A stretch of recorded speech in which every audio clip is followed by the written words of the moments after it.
It was interesting. The first day was actually the first time you see my character, so he's in the hotel room. So that was my first day, and it took a day to get comfortable because if you think about it, everything you're watching, every single character is looking at the camera that you're seeing them look into. So actually, my entire experience making the film was looking at the camera. And that's an uncomfortable thing. It's, you're not used to it. You're ultimately speaking to someone that isn't there. And then there's also everything that's happening on the computer. All of that had to be timed out. The entire movie was made in animatic form, basically just structurally to work out how to do it. It was effectively a guideline. And therefore, any kind of like mouse click, extra camera that were to show up on the screen, all of those things were very specifically timed out. So any individual shot, I would have a variety of things that I'd have to see and look at on screen, and I'd have to look at a fake computer and imagine that these things were there, and they weren't there. So really it was the script supervisor's job to keep all of that in mind. It was extremely complicated.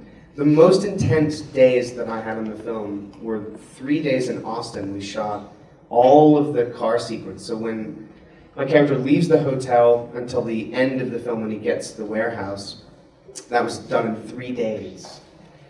By myself in a green, like basically just green screen surrounding the car. And they had gone to various locations in Austin and shot plates. So they then cut the plates to the sequences, and I would sit in the car, look at a monitor to know where to turn left and right. So it was like playing a video game in reverse. It was so weird. I just had to follow like what had already been predetermined, and all the while speaking to people that aren't there. The whole interaction with Sasha Grey happened by myself, you know, with someone reading off lines. Yeah. And then, after all the shooting, because the shooting's one thing, and it's basically just puzzle pieces, you know, it's all these little compartmentalized sections that then ultimately get put into the larger tableau, which is the computer screen. The big fucking headache is the year of post-production that they had putting all of that together. Because I think Nacho said something that the movie, if you counted all the footage together, it equaled, I think, a 12-hour film or an 8-hour film with all of the footage individually with each camera. So that's what they had to cut to and then figure out how to put it into the construction within the computer screen. Extremely complicated. And I'm so impressed that it works. Sound design is so important, especially in a film like this, when you're limited, you know, you've set the limitations to be a computer screen. And so sound design and music have to move the story along or help move the story along in a way that is non-traditional to help it feel traditional. So it was hugely important, you know. I mean, if you think about it, you know, we're used to a scene cut together in a flowing way. There's a master shot and close-ups, and we're used to editing in a traditional sense. We couldn't rely on those things. And we're also used to sound design in a traditional sense. So it really, those things really help to amplify our own momentum to sort of sell that we're in a regular movie and forget that we're watching a computer screen. You were amazing. Oh, thanks. Thank you. Yeah. I mean, I'm driven by, it's exciting to work on something as audacious as that and ambitious. With a lot of people, you know, on a daily basis, we had a basic sense of what we were doing, but it was also, there's some darkness there too.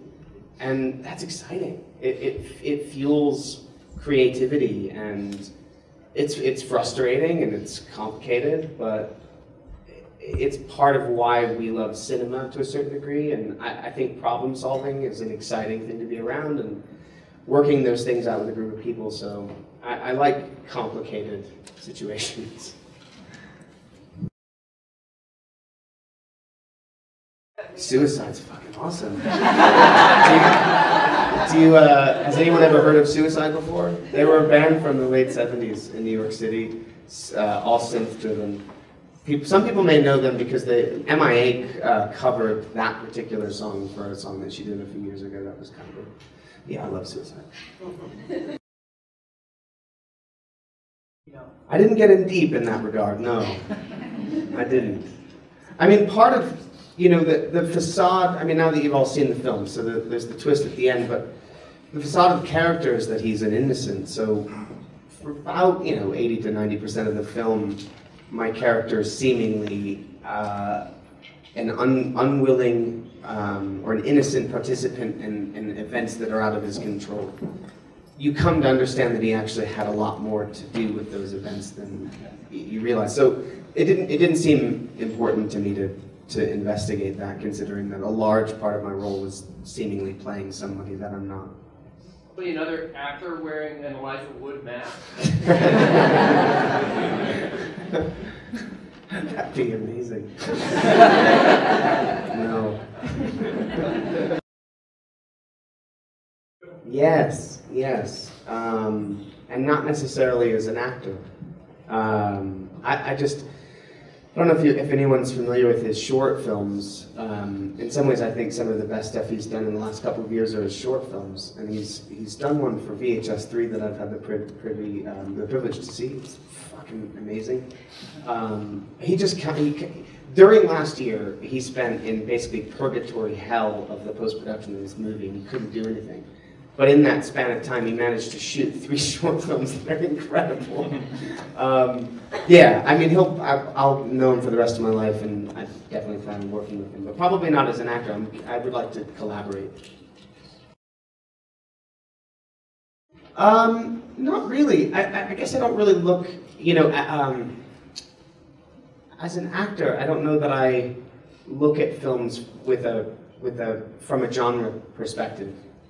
I realize that sounds slightly ironic considering that I've started a genre company that's so specific to genre. However, as an actor, I don't know that I'm as motivated by that. I think it's all so gut-inspired. I love cinema of all kinds, and I'm just always looking for new experiences. So there isn't a favorite genre. I think I'm happiest when I feel like I'm getting a chance to work with a filmmaker and a group of people who I happen to be a part of, helping to facilitate a vision that I'm excited about. And it doesn't really matter what that is specifically.